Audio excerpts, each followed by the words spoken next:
Greetings, ladies and gentlemen. Welcome back to the Patriot Media Network. My name is Anthony Schindler, and this is the Patriot Addiction. It's 7:30 here in Fort Wayne, Indiana. Currently 78 degrees. Looks like all the rain is past, at least till the weekend.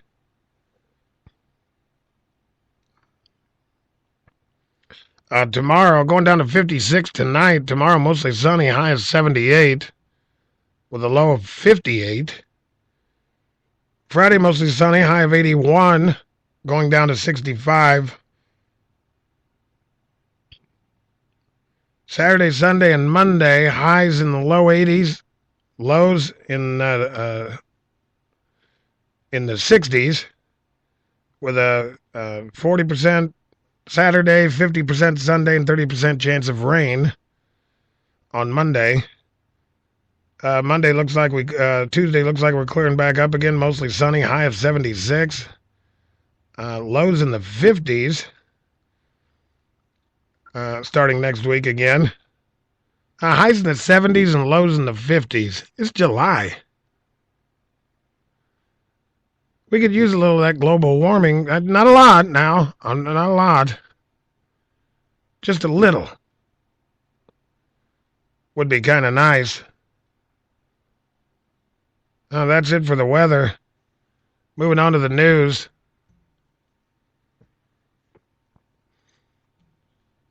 Two dead in DeKalb County motorcycle accident. I hate these stories. I really do.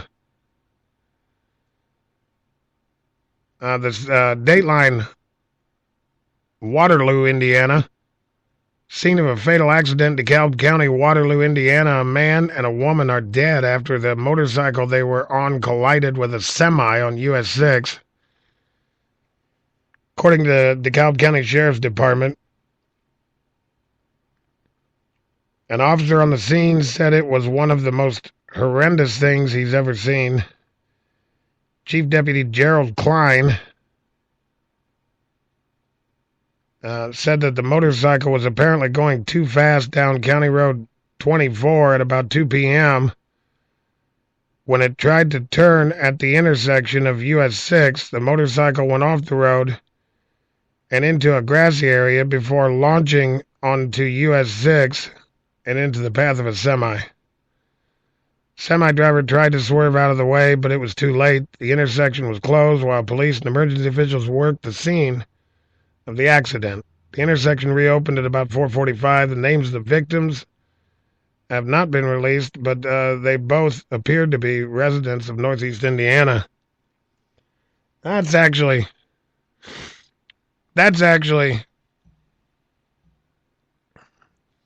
not the norm. Most motorcycle accidents are not due to operator error on the motorcycle. You know, it's usually someone doesn't see them and pulls out in front of them.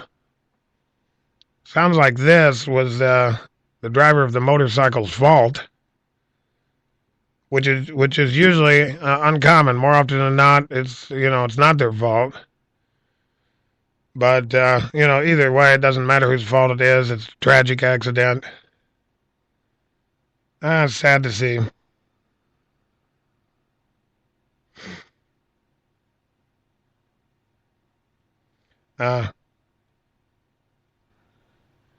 Dateline Indianapolis, Indiana Governor Mike Pence's office is telling state agencies act as if no gay marriages had been performed during the 3 days following the federal court order. Memo from the governor's chief counsel tells executive branch agencies to execute their functions as though the June 25th court order had not been issued. Federal judge in Indiana struck down the state's gay marriage ban as unconstitutional that day, leading to hundreds of same-sex marriages around the state, but an appeals court stayed the ruling 3 days later after the appeal from the state attorney general's office. The governor's office told agencies to recognize the out-of-state marriage of Amy Sandler and Nicole Kwanzi of Muster.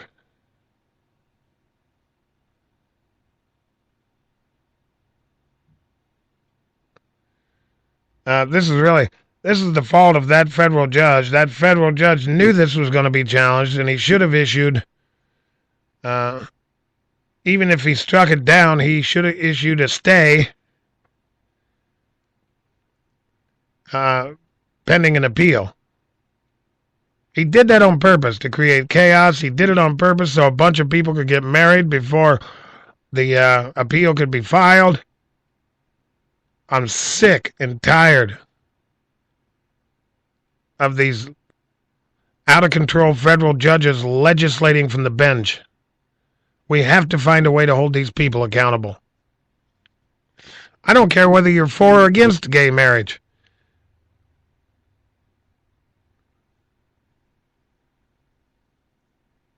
As far as the ruling goes, he should have known it was going to be appealed. Any other federal judge, 99% of federal judges will do something like this and say, but no marriages can be performed yet pending an appeal.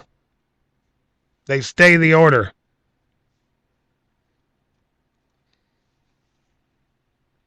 I personally am opposed to same-sex marriage. Marriage is a sacrament between God and a man and a woman, period. It's right out of the Bible. Now, the social liberal in me and the libertarian and the fair-minded person in me, I do wholeheartedly support some sort of civil union where legal rights are given to people who dedicate their lives to one another. We can debate where we draw those lines and how much legal rights they get. But out of fairness, I support civil unions. But I do not, will not, and will never support same-sex marriage. I'm sorry.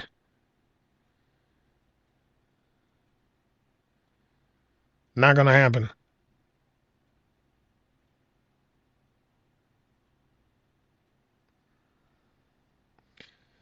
Dateline Fort Wayne, Indiana, the 46th annual Three Rivers Festival kicks off this Friday, and crews are finalizing the setup. One of the highlights of the week-long festival this year will be the free river excursions. You and your family can embark on a 30-minute tour of our rivers, giving you the opportunity to not only learn about the rivers, but envision the future of the rivers. This is especially important with the new riverfront development coming soon. There's a lot going on, from concerts to races and, of course, Junk Food Alley. If you'd like to learn more about the events, including the incredible concert lineup, you can click. You can go to the Three Rivers Festival website.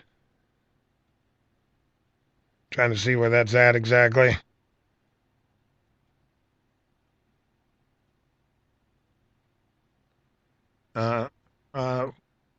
Haven't been down to the festival in quite a few years.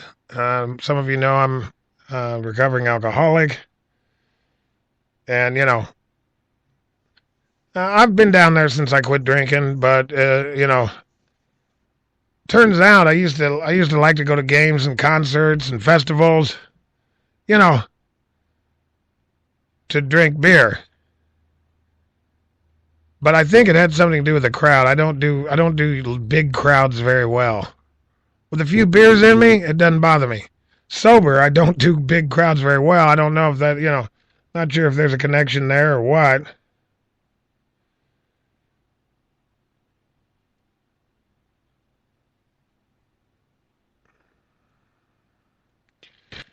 You can just Google, I don't know if it's threeriversfestival.com, but, if you're from this area, you know about the festival. It's a pretty big deal, though. We have it every year. And we have pretty big turnouts. I might go down this year, maybe. Maybe at least go down to Junk Food Alley. Maybe I can talk to Hot Blonde in the chat room. Going down and getting some junk food. You know what I'm saying? That's going to do it for the news. Moving on. I'm not sure where I want to go here. I got several stories I want to do.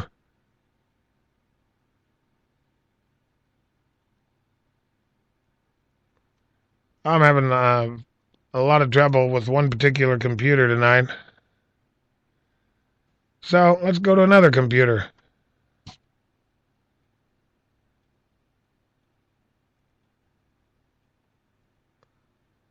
See if that one does any better.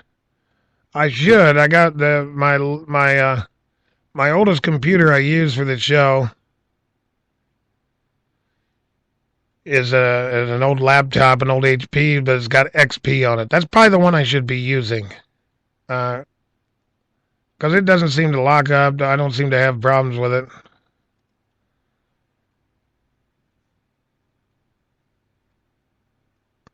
The one I'm trying to use is a much newer version. HP with Vista on it. And I just have, it just drives me insane.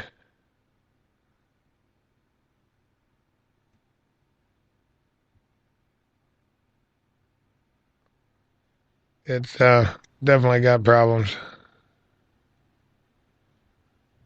And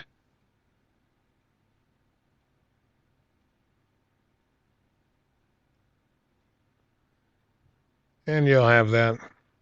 All right, while I'm working on that, let's move on. Whatever that is, whatever that video clip is, it doesn't seem to want to play on any computer, so...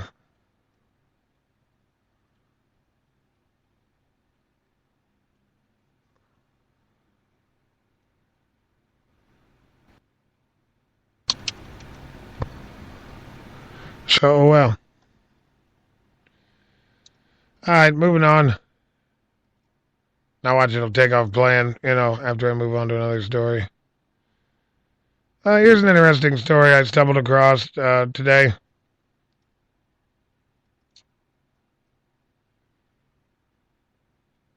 Hey, this might be playing.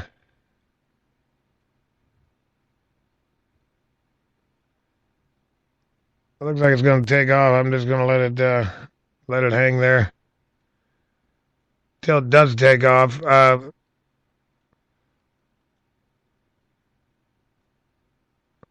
1,000 people showed up in Murrieta.